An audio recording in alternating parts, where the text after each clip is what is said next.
திராவிட model திட்டங்கள் உள்ளவரை இந்த ஸ்டாலின் தான் தமிழகத்தை ஆழ்வான் என முதல்வர் தெரிவித்துள்ளார். திராவிட மாடல் திட்டங்களை மண்ணில் புதைக்கும் தைரியம் யாருக்கு இருக்கிறது என கேட்டுள்ளார். பழனிசாமி எப்போதும் அவதூறு மட்டுமே பேசுபவர். இப்போது என் மரணம் குறித்து பேச ஆரம்பித்துள்ளார். எல்லோரையும் போல்தான் எனக்கும் மரணம் உண்டு. ஆனால் இந்த ஸ்டாலின் கொண்டு வந்த திட்டங்களுக்கு மரணம் இல்லை என மறைமலை நகர் பொதுக்கூட்டத்தில் முதல்வர் ஸ்டாலின் பேசினார். கருணாநிதி குடும்பத்தில் பிறக்கவில்லை என்றால் ஸ்டாலின் உதயநிதியால் ஒரு கவுன்சிலராக கூட முடியாது. சென்னை மாநகராட்சி மேயரை பொம்மையாக அமர வைத்து மக்கள் பணத்தை கொள்ளையடிக்கிறார்கள் என எடப்பாடி பழனிசாமி குற்றம் சாட்டியுள்ளார். கொரோனா காலத்தில் அம்மா உணவகம் மூலம் நாள் ஒன்றுக்கு 7 லட்சம் பேருக்கு உணவு வழங்கப்பட்டது. திமுக ஆட்சியில் அம்மா உணவகம் எண்ணிக்கை குறைக்கப்பட்டு விட்டது. அதிமுக ஆட்சி அமைந்ததும் அம்மா உணவகம் முதல்வரின் நேரடி கட்டுப்பாட்டில் இயங்கும் என எடப்பாடி பழனிசாமி தெரிவித்துள்ளார். விஜயின் ஜனநாயகன் படத்தின் ஒரு பேரே வரலாறு பாடல் காட்சிகளும் படத்தின் அறிமுக காட்சியும் என சுமார் 5 நிமிட வீடியோ இணையத்தில் வெளியானதால் தயாரிப்பு நிறுவனமும் படக்குழுவினரும் அதிர்ச்சியில் உள்ளனர். திமுக கூட்டணி 200 தொகுதிகளுக்கு மேல் வெற்றி பெறும் என குடியாத்தம் பிரச்சாரத்தில் பிரேமலதா பேசினார். மற்ற கட்சியை திட்ட வேண்டாம், அவர்களை கடவுள் பார்த்துக் கொள்வார், கேப்டன் பார்த்துக் கொள்வார் என்றார்.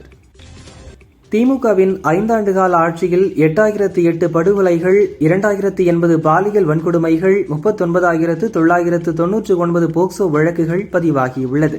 தமிழகத்தில் அனைவருக்கும் பாதுகாப்பில்லாத முட்டாள் ஆட்சி நடக்கிறது என புள்ளி விவரங்களுடன் எல் முருகனை ஆதரித்து அவிநாசியில் அண்ணாமலை பிரச்சாரம் செய்தார். ஒருவேளை அதிமுக தப்பித்தவறி தேர்தலில் வெற்றி பெற்றுவிட்டால் தமிழகத்தின் முதல்வராக எடப்பாடி பழனிசாமி இருக்க மாட்டார், ராஜா தான் முதல்வராக இருப்பார் என திருமாவளவன் கூறியுள்ளார். சில வேட்பாளர்கள் பல குற்ற பின்னணிகளோடு களமிறங்கியுள்ளனர் என விஜயதரணி தெரிவித்தார். அந்த குற்ற பின்னணிகள் பல தண்டனைகளை பெறும்போது அதன் வாயிலாக தகுதி இழப்பு வந்துவிடக்கூடாது என்றார். குடிகார கணவர்களால் பெண்கள் பாதிக்கப்படுவதால் தான் கஷ்டத்தை உணர்ந்து மகளிர் உரிமை தொகை 1000 கொடுத்தார் ஸ்டாலின் என முள்ளிப்பாளையம் தேர்தல் பிரச்சாரத்தில் அமைச்சர் துரைமுருகன் பேசினார். புதுச்சேரி, கேரளம், அசாமில் சட்டசபை தேர்தலுக்கான ஓட்டுப்பதிவு நிறைவடைந்தது. இதுவரை புதுச்சேரியில் 86.92%, கேரளத்தில் 75.01%, அசாமில் 84.42% ஓட்டுகள் பதிவாகியுள்ளன. பதிவான ஓட்டுகள் மே 4 எண்ணப்படுகின்றன. மே 4ஆம் தேதிக்கு பின் என்டிஏ கூட்டணி வெற்றி பெறும். புழல் சிறையில் கொள்ளை கூட்டத்துக்கு இடம் தயாராக இருக்கும் என திருப்பத்தூர் பிரச்சாரத்தில் அண்ணாமலை பேசினார். சட்டசபை தேர்தலுக்கான இறுதி வேட்பாளர்கள் பட்டியல் வெளியாகியுள்ளது. கோவை மாவட்டத்தில் 10 தொகுதிகளில் 183 வேட்பாளர்களும், திருச்சியில் 9 தொகுதிகளில் 171 வேட்பாளர்களும் தேர்தலில் போட்டியிடுகின்றனர். தமிழகத்தை காக்க, தேசத்தை காக்க பூந்தமல்லி திமுக வேட்பாளரை உதயசூரியன் சின்னத்தில் வாக்களித்து லோக்சபா அனுப்புங்கள் என பொதுக்கூட்டத்தில் திமுக எம்பி ஆர் ராசா பேசியது கட்சியினர் இடையே குழப்பத்தை ஏற்படுத்தியது.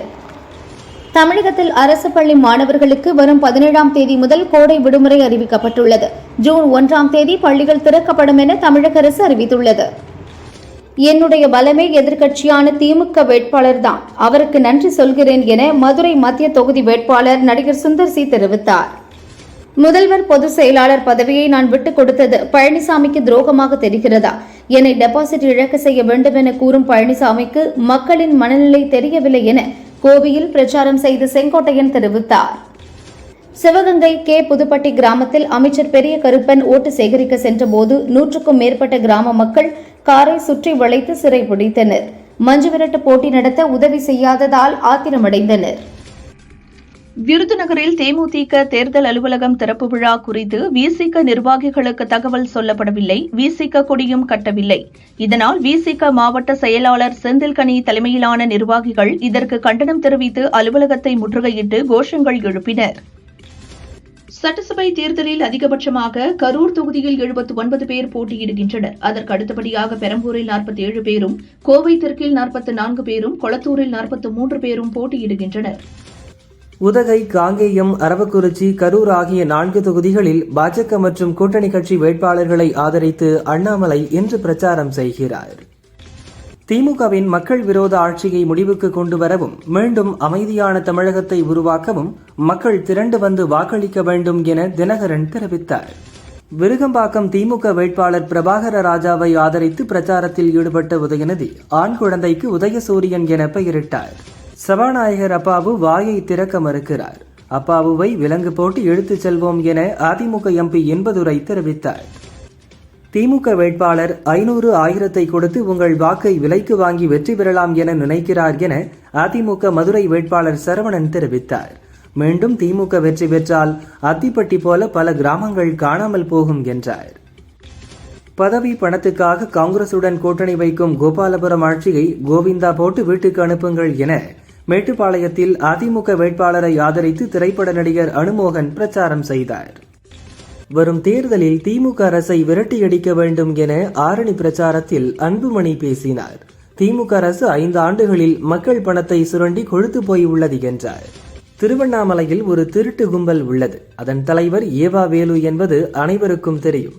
பிழைப்பதற்காக இங்கு வந்த அவர் திருவண்ணாமலை மாவட்டத்திற்கு நிறைய துரோகங்களை செய்திருக்கிறார் என அதிமுக வேட்பாளரை ஆதரித்து ஆரணியில் அன்புமணி பிரச்சாரம் செய்தார்.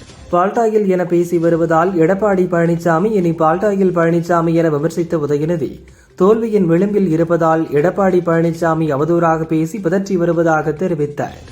தமிழக சட்டசபை தேர்தலுக்கான வேட்புமனுக்களை வாபஸ் பெறுவதற்கான அவகாசம் நிறைவடைந்தது. மொத்தம் 7,599 மனுக்கள் தாக்கல் செய்யப்பட்ட நிலையில் அதில் 5,132 மனுக்கள் ஏற்கப்பட்டுள்ளன. மேற்கு வங்கத்தில் கொடூரமான திரிணாமுல் காங்கிரஸ் ஆட்சியில் ஊடுருவல்காரர்களின் தொழிற்சாலைகள் மட்டுமே செழித்துள்ளன என பிரதமர் மோடி தெரிவித்துள்ளார். மாற்றம் வேண்டுமென்றால் திரிணாமுல் காங்கிரஸ் ஆட்சி இறங்க வேண்டுமென்றார். அதிமுக தற்போது புனிதமாக உள்ளது. கட்சிக்கு குடைச்சல் கொடுத்தவர்கள் எட்டப்பர்கள், துரோகிகள் கட்சியிலிருந்து துடை தெரியப்பட்டார்கள் என 1000 விளக்கு தொகுதியில் பிரச்சாரம் செய்த எடப்பாடி பழனிசாமி கூறினார். தமிழகத்தில் காவல்துறையும் வருவாய்த்துறையும் இணைந்து திமுக வெற்றிக்கு பணியாற்றி வருவதாக நயினார் நாகேந்திரன் குற்றம் சாட்டியுள்ளார். பால்டாயில் என கூறி வருவதால் இனி எடப்பாடி பழனிசாமி இல்லை, பால்டாயில் பழனிசாமி என அழைக்கப்படுவார் என உதயநிதி பேசினார். தோல்வியின் விளிம்பில் இருப்பதால் எடப்பாடி பழனிசாமி அவதூறாக பேசி பிதற்றி வருவதாக கூறினார். தமிழகத்தில் சட்டம் ஒழுங்கு சீர்கேட்டுக்கு பல்லடம் கொலையே சாட்சி என பல்லடம் பிரச்சாரத்தில் அண்ணாமலை பேசினார். திமுக ஆட்சியில் யாரும் நிம்மதியாக இல்லை. 8008 கொலைகள், 22,080 பாலியல் வழக்குகள், 39,909 போக்சோ வழக்குகள் பதிவு செய்யப்பட்டுள்ளன என்றார். தேர்தல் வாக்குறுதிகளை திமுக நிறைவேற்றவில்லை என மத்திய அமைச்சர் பியூஷ் கோயல் தெரிவித்தார். தமிழகத்திற்கு ரூபாய் 12 லட்சம் முதலீடு வரும் என்றார்கள், அது எங்கே போனது என்றார். விஜய் முதிர்ச்சியற்ற அரசியல்வாதி. அவருக்கு அரசியல் முதிர்ச்சி என்றால் என்னவென தெரியாது. தமிழகத்தில் திமுகவுடன் தான் காங்கிரஸ் நிற்கிறது. 3/2 பங்கு பெரும்பான்மையுடன் திமுக காங்கிரஸ் வெற்றி பெறும் என கர்நாடக துணை முதல்வர் சிவக்குமார் தெரிவித்துள்ளார். உங்களுக்கு உதவ நான் தான் வருவேன், ராகுல் சோனியா வரமாட்டார்கள் என கிள்ளியூரில் நடந்த தேர்தல் பிரச்சாரத்தில் சீமான் கூறியுள்ளார். தமிழக பொருளாதாரத்தை படு பாதாளத்திற்கு கொண்டு சென்றதுதான் திமுக அரசின் ஒரே சாதனை. ஒவ்வொரு தலைக்கும் 2 லட்சம் கடன் உள்ளது என சிவகங்கை பிரச்சாரத்தில் சசிகலா பேசினார். எம்ஜிஆருக்கு பின்னால் ரஜினிகாந்த், அஜித்துக்கு மட்டுமே துடிப்பான ரசிகர்கள் உள்ளனர். அஜித் வந்தால் தமிழ்நாடே பின்னால் வந்தது போல் ரசிகர்கள் வருவார்கள் என செல்வ பெருந்தகை தெரிவித்தார். விருதுநகரில் உள்ள காமராஜர் இல்லத்தில் அவரது உருவ சிலைக்கு மரியாதை செலுத்திவிட்டு தேர்தல் பணிகளை தொடங்கினார் மாணிக்கம் தாக்கூர். காமராஜரின் எளிமை காங்கிரஸ் கட்சிக்கு என்றும் துணை நிற்கும். அவர் புகழ் பாடுவதை பெருமையடைகிறேன் என மாணிக்கம் தாக்கூர் தெரிவித்தார். பெண்களுக்கு 1000 ரூபாய், 2000 ரூபாய் கொடுக்கிறோம் என்பதுதான் பெண்கள் முன்னேற்றமா? பெண்கள் முன்னேற வேண்டும் என்றால் அவர்கள் சொந்த காலில் நிற்கணும். ஆனால் பெண்களை மதிக்கிற மனநிலை திமுக காரர்களுக்கு கிடையாது என குஷ்பு தெரிவித்துள்ளார். வீட்டு உபயோக சிலிண்டர் விநியோகம் 100% உறுதி செய்யப்பட்டுள்ளது. எந்த தட்டுப்பாடும் இல்லை. வதந்திகளை நம்ப வேண்டாம் என மத்திய அரசு அறிவுறுத்தியுள்ளது. கடந்த 5 ஆண்டுகள் சிறப்பான ஆட்சி கொடுத்தது என்ற எண்ணத்தில் புதுச்சேரி மக்கள் ஓட்டு போட்டு வருகின்றனர். என்னுடைய ஆட்சி என்பது மக்கள் வைத்திருந்த நம்பிக்கை என புதுச்சேரி முதல்வர் ரங்கசாமி கூறியுள்ளார். புதுச்சேரியில் ஓட்டு போட வந்த வாக்காளர்களுக்கு ரோஜா பூ கொடுத்தும் வரிசையில் நின்று ஓட்டு போடுமாறு அன்பாக பேசியும் நிலா என்ற ரோபோ அசத்தியது. திருப்பதி ஏழுமலையான் கோயிலில் நடிகை நயன்தாரா, விக்னேஷ் சிவன் தம்பதியினர் சாமி தரிசனம் செய்தனர். அவர்களுக்கு தேவஸ்தான அதிகாரிகள் தீர்த்த பிரசாதம் வழங்கி வேத பண்டிதர்கள் மூலம் வேத ஆசிர்வாதம் செய்து வைத்தனர். புதுச்சேரியில் சட்டசபை தேர்தலுக்கான ஓட்டுப்பதிவு துவங்கியது. மக்கள் ஆர்வத்துடன் ஓட்டு போட்டனர். நெல்லித்தோப்பு தொகுதி சுயேட்சை வேட்பாளர் ஓம்சக்தி சேகர் முதல் ஆளாக சென்று தனது ஓட்டை பதிவு செய்தார். கேரள சட்டசபை தேர்தலுக்கான ஓட்டுப்பதிவு துவங்கியதும் மோகன்லால், சுரேஷ் கோபி உட்பட சினிமா மற்றும் முக்கிய அரசியல் பிரபலங்கள் காலையிலேயே தங்களது ஓட்டை பதிவு செய்தனர். புதுச்சேரியின் எதிர்காலத்தை வடிவமைக்க ஒவ்வொரு ஓட்டும் முக்கியம். அனைவரும் ஓட்டு போடுங்கள் என பிரதமர் மோடி தெரிவித்துள்ளார்.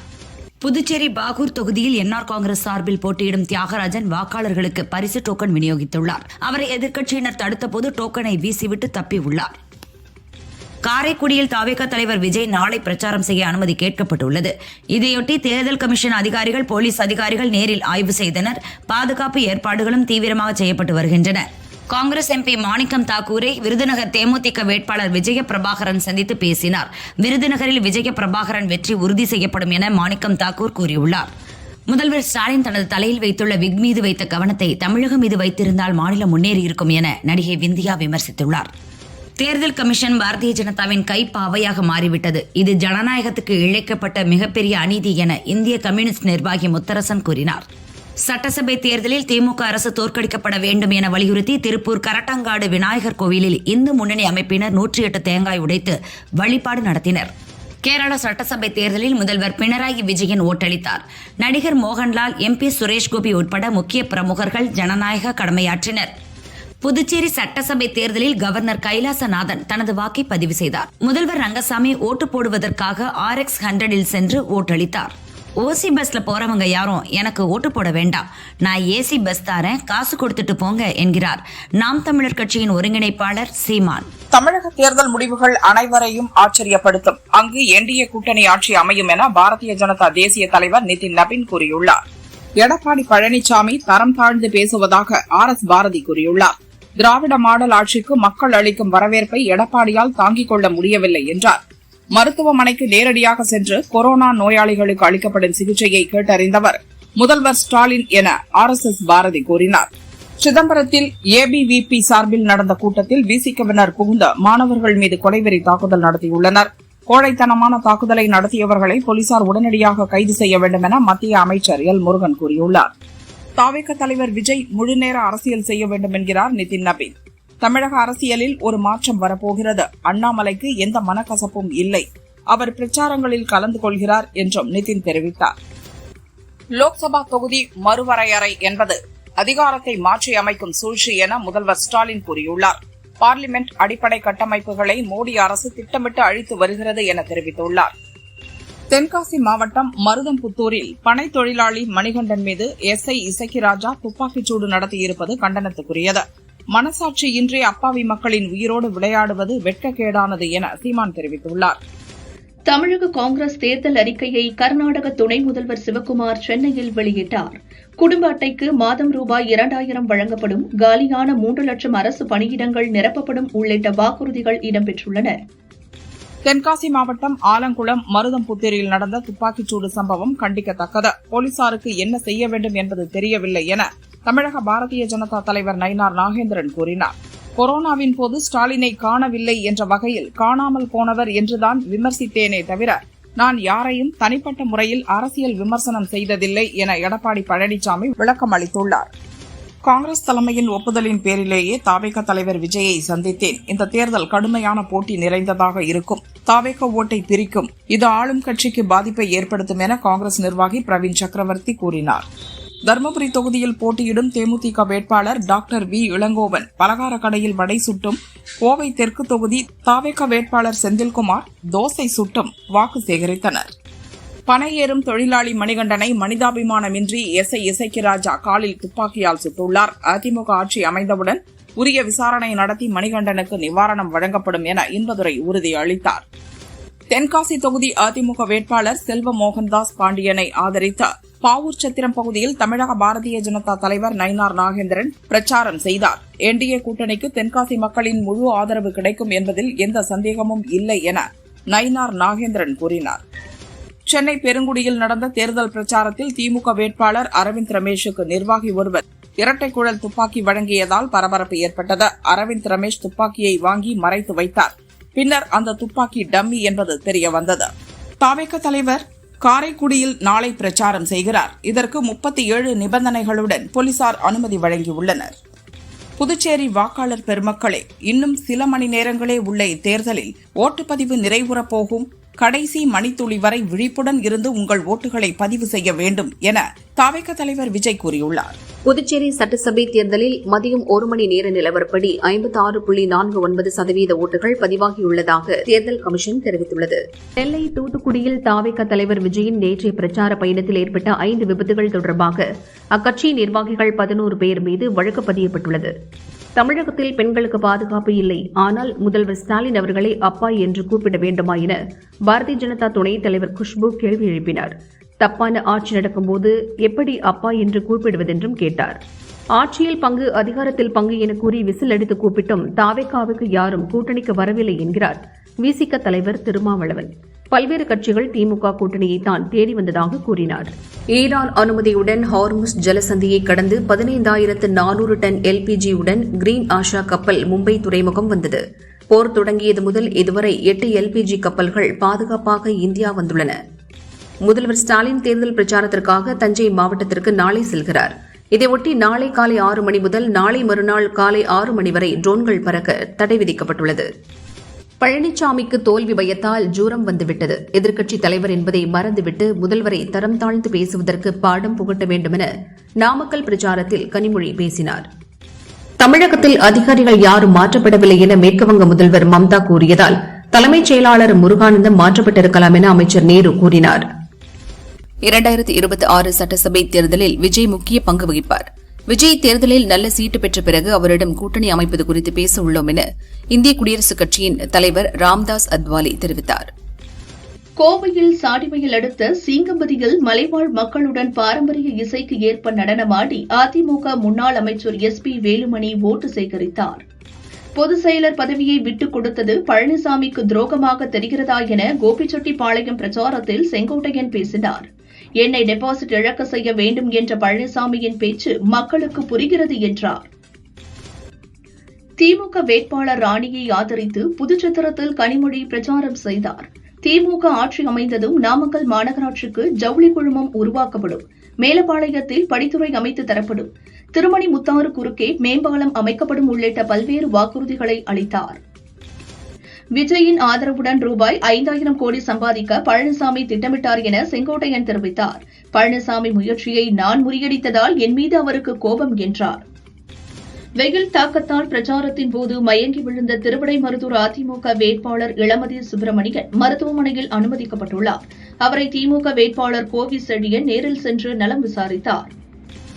அகில இந்திய காங்கிரஸ் தமிழகத்தில் திமுகவுடன் தான் கூட்டணியில் உள்ளது என கர்நாடக துணை முதல்வர் சிவக்குமார் தெரிவித்தார். எங்கள் எண்ணிக்கையை திமுக குறைக்க சொன்னாலும் பிராந்திய கட்சிகள் வலுவாக இருக்கவே விருப்பம் என்றார். தமிழக காங்கிரஸ் தேர்தல் அறிக்கையில் 10 பிரிவுகளின் கீழ் 50 வாக்குறுதிகள் இடம்பெற்றுள்ளன. அரசு பள்ளி மாணவர்களுக்காக டியூஷன், அக்கா திட்டம், வரும் 2030க்குள் நாய்களுக்கு 100% தடுப்பூசி மற்றும் கருத்தடை செய்ய நடவடிக்கை உள்ளிட்டவை அதில் இடம்பெற்றுள்ளன. அடுத்த 5 ஆண்டுகளில் மாணவர்களுக்கு இலவசமாக மடிக்கணினி வழங்கப்படும் என கனிமொழி தெரிவித்தார். மகளிர் பயணத்திற்கு புதிதாக 10,000 பேருந்துகள் விடப்படும் என்றார். மகாராஷ்டிராவில் நடந்த இடைத்தேர்தலில் காங்கிரஸ் வேட்பாளர் வேட்புமனுவை வாபஸ் பெற்றுக் கொண்டதைத் தொடர்ந்து அஜித் பவார் மனைவி சுனேத்ரா பவார் பராமதி தொகுதியில் போட்டியின்றி எம்எல்ஏவாக தேர்வு செய்யப்பட்டார். தமிழகத்தில் திமுக காங்கிரஸ் கூட்டணி இடையே விரிசல் ஏற்பட்டுள்ளது என விஜயதரணி தெரிவித்தார். இதுதான் ராகுல் தமிழக தேர்தல் பிரச்சாரத்திற்கு வராததற்கு காரணம் என்றார். புதுச்சேரியில் 3 மணி வரை 60.33% வாக்குகள் பதிவாகியுள்ளன. 5,73,521 வாக்காளர்கள் வாக்கை பதிவு செய்துள்ளனர். மீதம் 3,77,118 பேர் வாக்களிக்க உள்ளனர். தமிழகம் சட்டம் ஒழுங்கு சிறப்பாக அமைதி பூங்காவாக திகழ்கிறது என அமைச்சர் சக்கரபாணி தெரிவித்தார். விஜய் என்ன வேண்டுமானாலும் சொல்லட்டும், ஏப்ரல் 23இல் மக்கள் முடிவு செய்வார்கள் என்றார். ஆலங்குளம் SI இசக்கிராஜா துப்பாக்கியால் சுட்டதில் காயமடைந்து தென்காசி அரசு ஹாஸ்பிட்டலில் சிகிச்சை பெற்று வரும் மணிகண்டனை பார்க்க சென்ற அதிமுக MP இன்பதுரை ஆலங்குளம் அதிமுக வேட்பாளர் பிரபாகரனுக்கு போலீசார் அனுமதி மறுத்ததால் பரபரப்பு நிலவியது. திருநெல்வேலி மாநகராட்சி தியாகராஜ நகர் பகுதியில் அனுமதியின்றி கட்டப்பட்ட வணிக வளாகத்துக்கு மாநகராட்சி அதிகாரிகள் சீல் வைத்தனர்.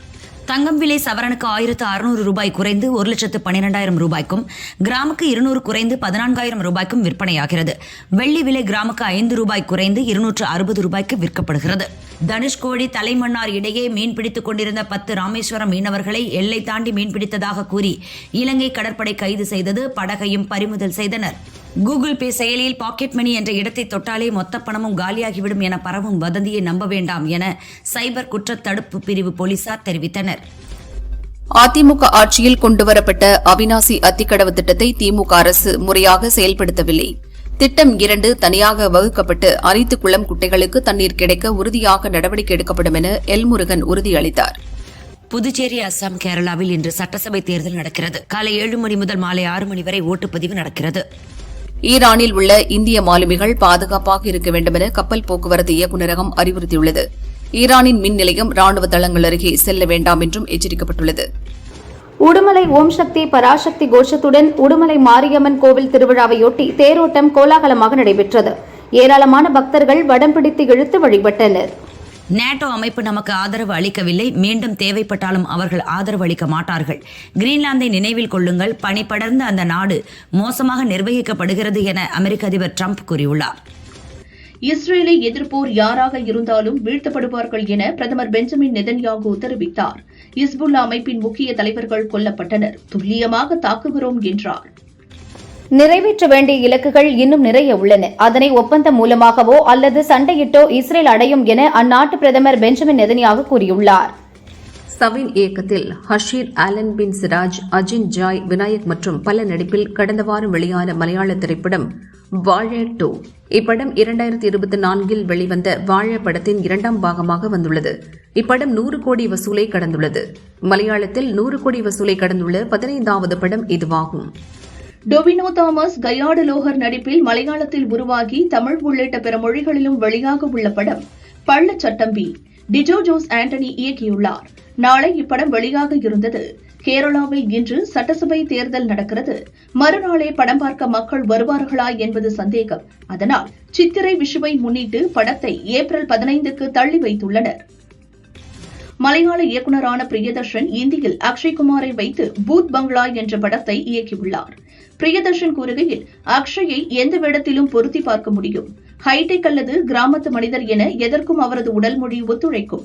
ஆனால் ஷாருக்கானால் கிராமத்து ரோலில் ஒருபோதும் நடிக்க முடியாது. காரணம், அவர் பிறந்து வளர்ந்த சூழல் அப்படி என தெரிவித்துள்ளார்.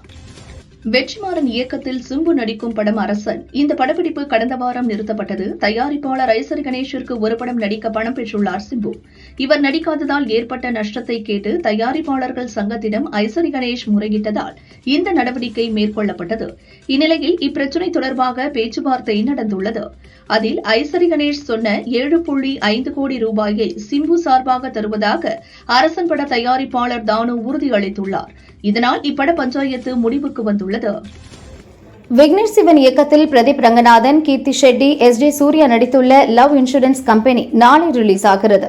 கீர்த்தி கூறுகையில், இந்த படம் எனக்கு ஸ்பெஷல் ஆனது. என் சினிமா கேரியரில் முக்கியமான மறக்க முடியாத படங்களில் இதுவும் ஒன்று. என்னை எல்லோரும் தீமா என அழைக்கிறாங்க. அப்படி ஒரு பாடலை தந்த அனிருத்திற்கு நன்றி. ஏப்ரல் 10 ரிலீஸ் என்றதும் உண்மையாகவே வருமா என நிறைய பேர் கிண்டல் பண்ணாங்க. இந்த தாமதத்திற்கு காரணம் நாங்கள் ஒரு சிறந்த படத்தை கொடுக்க வேண்டும் என்பதுதான் என்றார்.